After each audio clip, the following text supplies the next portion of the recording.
Okey. Terima kasih rakan-rakan media yang sudi hadir pada petang ini.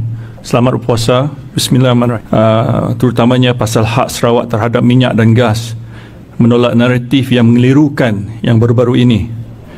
Memberikan penjelasan berhubung isu hak minyak dan gas Sarawak yang sering diputarbelitkan oleh pihak tertentu. Kenyataan yang dikeluarkan dalam Free Malaysia Today pada 15 Mac lalu bertajuk "End Bickering Over Petronas Oil and Gas Rights, Ex-Treasury Man Tells Sarawak" adalah satu lagi contoh bagaimana fakta sejarah dan perundangan berkaitan hak Sarawak telah disalah tafsir. Kami ingin menegaskan bahawa tuntutan bahawa Sarawak untuk mendapatkan semula hak penuh ke atas sumber minyak dan gasnya adalah berdasarkan fakta sejarah, perundangan yang sah dan semangat Perjanjian Malaysia 1963 MS63. Oleh itu kami ingin membetulkan beberapa fakta, iaitu dakwaan yang mengelirukan dan memberikan penjelasan yang tepat mengenai kedudukan sebenar hak minyak dan gas Sarawak. Sarawak berhak ke atas minyak dan gas sebelum 1974. Sebelum penyertaan dalam Malaysia pada 16 September 1963, Sarawak sudah pun mempunyai kawalan penuh ke atas sumber minyak dan gasnya. Ini dibuktikan melalui Ordinan Perlombongan Minyak 1958 atau lebih dikenali sebagai OMO 1958 yang memberi Sarawak hak eksklusif untuk mengawal, mengurus dan memberikan lesen eksplorasi minyak dan gas di dalam wilayahnya. UNCLOS 1954 yang diterima pakai oleh Sarawak menetapkan sempadan pelantar benua negeri jauh 200 batu nautika. Sebaliknya, Malaya ketika itu tidak mempunyai sebarang undang-undang berkaitan hidrokarbon kerana tiada aktiviti eksplorasi minyak dan gas di perairannya. Ini membuktikan bahawa Sarawak telah pun mempunyai rangka kerja perundangan sendiri yang sah dalam menguruskan sumber asli negeri ini.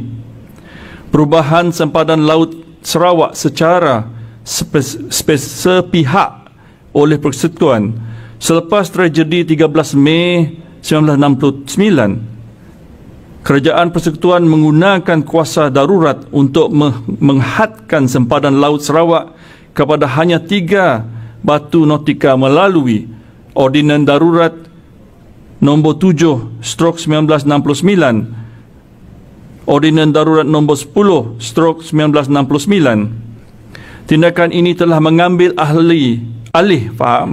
kawalan ke atas perairan dan sumber minyak serta gas Sarawak tanpa persetujuan negeri. Walaupun perkara 2B Perlembagaan Persekutuan menyatakan bahawa sebarang perubahan ke atas sempadan negeri mesti mendapat kelulusan Dewan Undangan Negeri DUN dan Yang di-Pertuan Negeri. Keputusan ini bukan sahaja bertentangan dengan semangat MS63, tetapi juga merupakan satu penafian hak Sarawak ke atas sumber asli yang selama ini berada dalam bidang kuasa negeri. Keabsahan Perjanjian 1976 dipertikaikan. Dakwaan bahawa Sarawak secara sukarela menyerahkan hak minyaknya kepada Petronas melalui satu perjanjian pada 1976 juga perlu dibetulkan. Perjanjian ini ditandatangani oleh Ketua Menteri Allahyarham Tun Abdul Rahman Yaakob, bukan oleh Allahyarham Tan Sri Bujang Nur seperti yang didakwa oleh beberapa pihak. Perjanjian ini tidak pernah dibawa ke DUN Sarawak, Dewan Undangan Negeri Sarawak, untuk kelulusan rasmi yang bermaksud ia tidak sah dari sudut perundangan negeri. Tambahan pula, Perlembagaan Persekutuan menyatakan bahawa hal ehwal tanah dan sumber asli termasuk minyak dan gas adalah di bawah bidang kuasa negeri. Oleh itu, sebarang pemindahan hak mesti mendapat mandat daripada DUN, Dewan Undangan Negeri, yang jelas tidak berlaku dalam kes ini. Tuntutan Sarawak berlandaskan keadilan perlembagaan, bukan berbalah. Kami menolak dakwaan bahawa perjuangan Sarawak untuk mendapatkan semula hak minyak dan gasnya adalah sekadar pembalahan politik atau perebutan kuasa. Sebaliknya, ini adalah perjuangan yang berasaskan perlembagaan dan keadilan sejarah.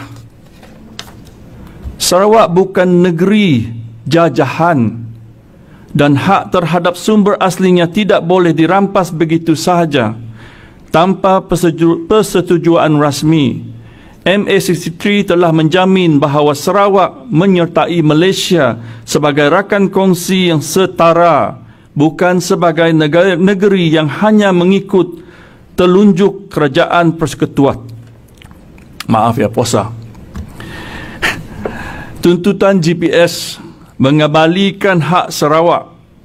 GPS menuntut agar kerajaan persekutuan mengiktiraf hak-hak Sarawak berdasarkan fakta sejarah dan perundangan yang sah.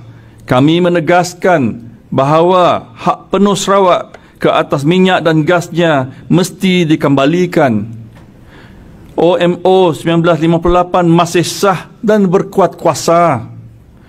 Perubahan sempadan laut Sarawak pada 1969 perlu dikaji semula. Sebarang perundingan dengan kerajaan persekutuan mengenai hak sumber asli mesti dibuat secara telus. Kami juga mengesa agar media persekutuan berhenti menyebarkan maklumat yang mengelirukan mengenai isu ini. Sebaliknya, menghormati fakta sejarah serta perundangan yang telah ditetapkan. GPS akan terus memperjuangkan hak Sarawak mengikut lunas perlembagaan dan undang-undang yang sah. Perjuangan ini bukan soal menuntut lebih, tetapi menegakkan keadilan seperti yang dijanjikan dalam MA63. Sarawak berhak mengurus dan mendapat manfaat penuh daripada sumber aslinya, dan kami tidak akan berdiam diri sehingga hak ini dikembalikan sepenuhnya.